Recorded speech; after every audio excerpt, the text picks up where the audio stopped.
The title for this message is More About the Pearly Gates. More about the pearly gates. Some time ago I gave a sermonette.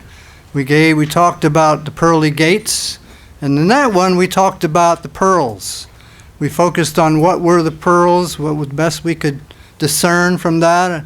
I mean, I don't know exactly. I go by what I can see and decide, well, we think we can know what the pearls were.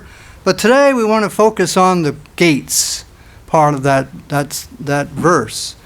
Revelation 21 and verse 21, if you want to turn there.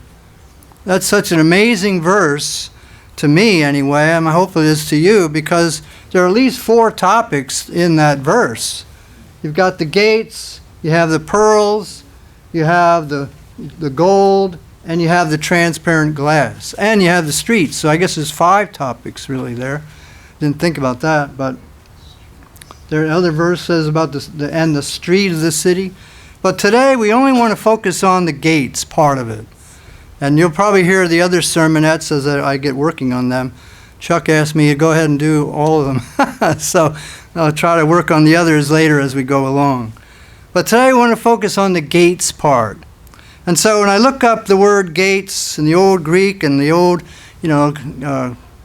word search, I find that it has to do with a portal, a vestibule, or an entrance.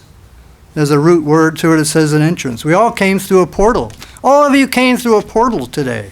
There it is right there. Turn around and look. There's your portal. We came through two portals today. I always think of Star Trek, or when you go through a portal and you go through, and you go in, you step into that thing and you end up in some other century or whatever.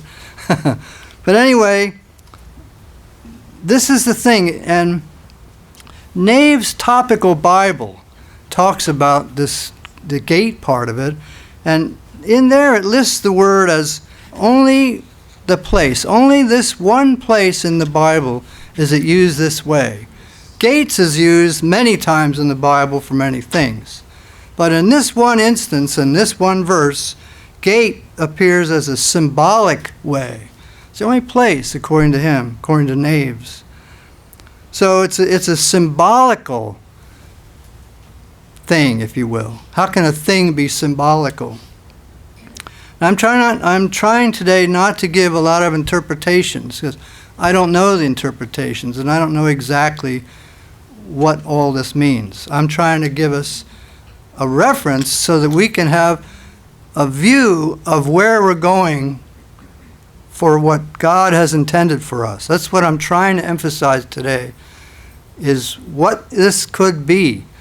And so let's go to Revelation 21 and verse 10. We'll gather the items that we know of, items that we can see at least. Revelation 21 and verse 10.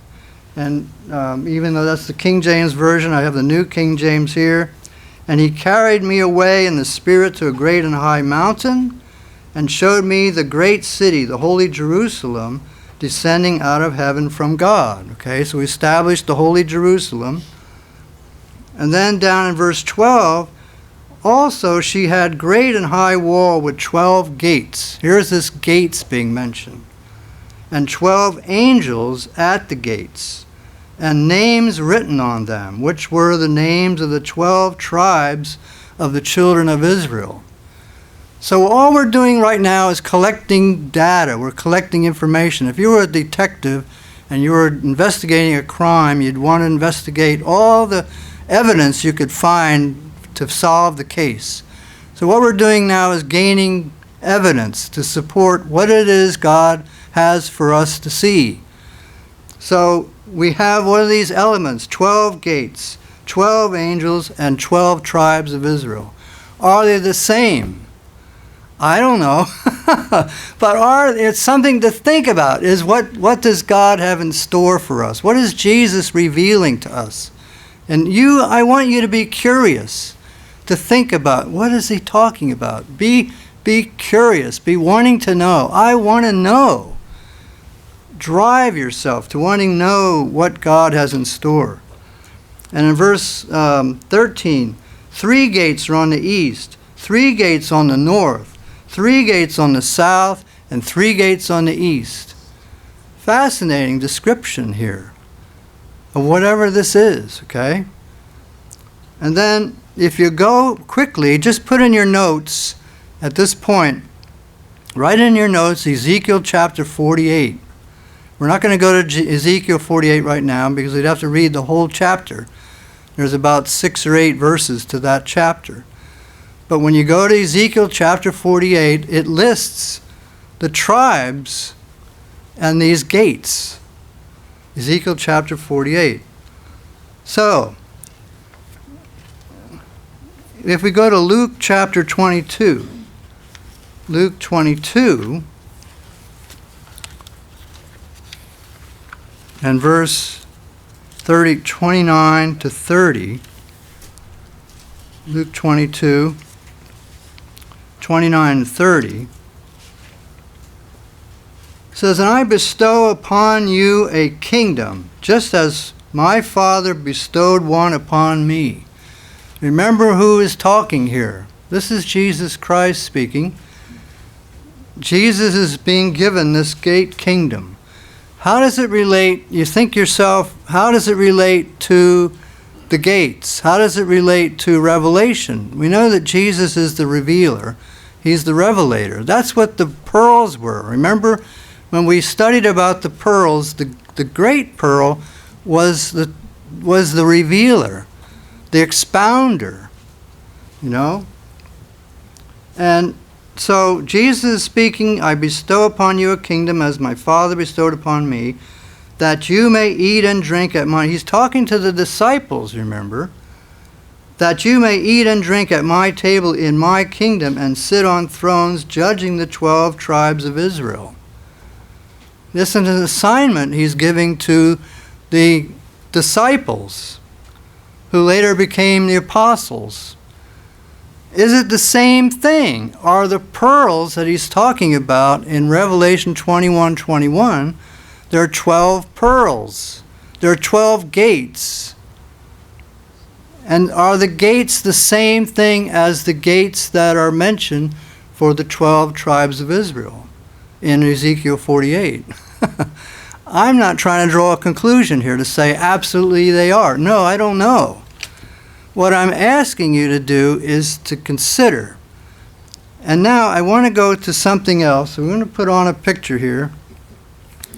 3 pictures. The Statue of Liberty, the Gateway to the West in St. Louis, and Checkpoint Charlie. If we can go back to the Statue of Liberty, please. If you put yourself in the shoes of the people who were going to America back at the time when you lived in Europe or Middle East or wherever you lived at the time, and you were oppressed, you lived in an oppressed world. You came out of the Dark Ages, old Europe, and you headed, where did you want to go?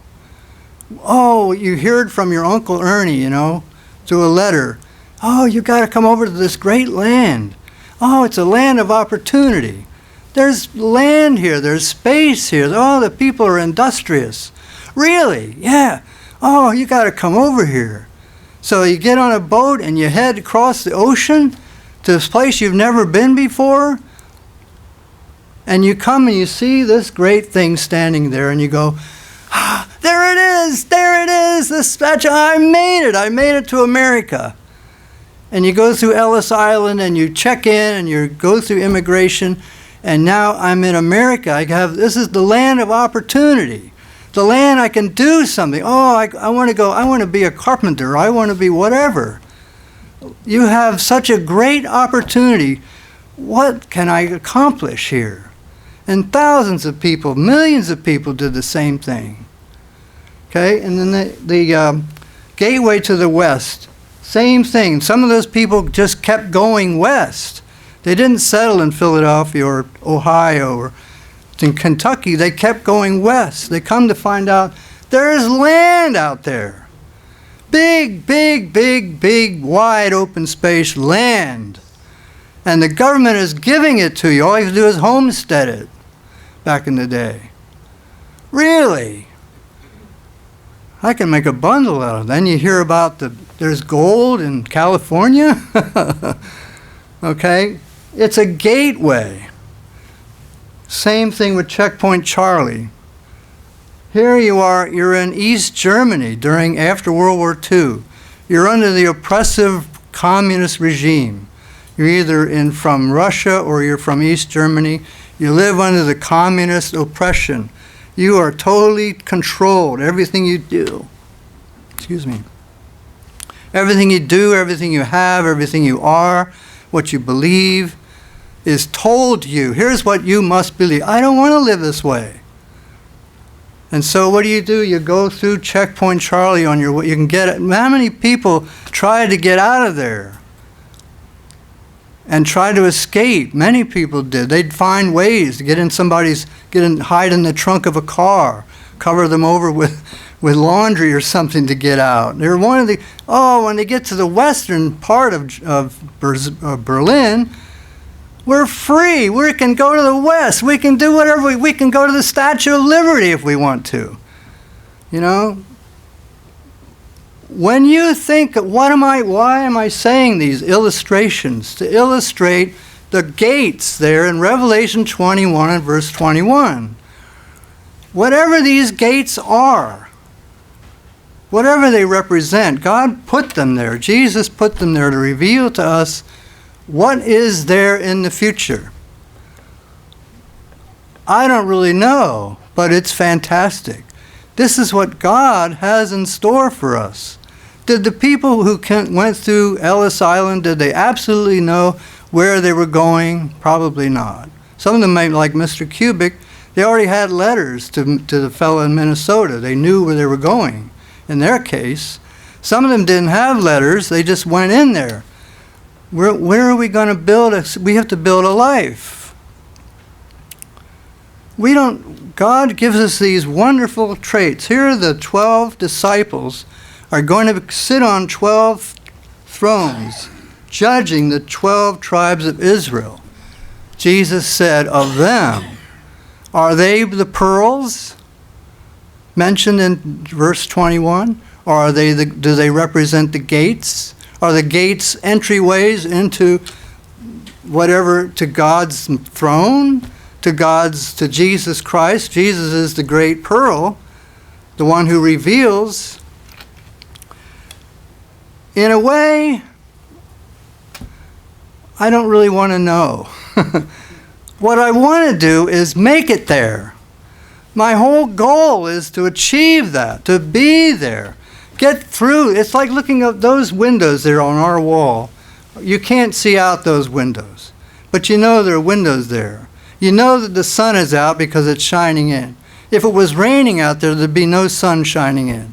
So you'd have some idea what was going on outside, whether or not the light was coming in. If it was nighttime, there would be no light coming in. So God has given, as Paul had said to us, God said through him, I see through a glass darkly. We know at least what we know. God gives us these wonderful attributes. Do you want to be there? Are you in this forever? You were committed. You were baptized. I want to be in God's family. I want to be in his kingdom.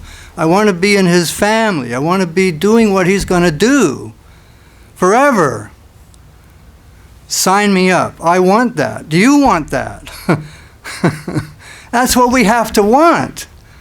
And I know we're going to have some rocky roads here in the future, brethren. Our country is heading for some really disastrous stuff. You know, what are we going to take with us when we are faced with troubles and trials and difficulties? Jesus said we'd suffer persecution. So what do you take with you? When the people went through Checkpoint Charlie or whatever, what did they take with them? Their belief. When you went through the Statue of Liberty, you believed in what you were going for. Do we believe in what we're going for? That's what we have to have. That belief has to be what drives us. and it's in your heart. It's not just words on a page. It's not just ink. It's living life. And we have to have it inside this old heart. And anyway, you know, the only difference between Clive and me is the color of our ties. I hope you would recognize the difference between the color of our tie. Otherwise, you wouldn't know the difference between us. Anyway, have fun, brethren. This is it, boy. This is it. We're in this for life. We're in this for life. Let's go for it.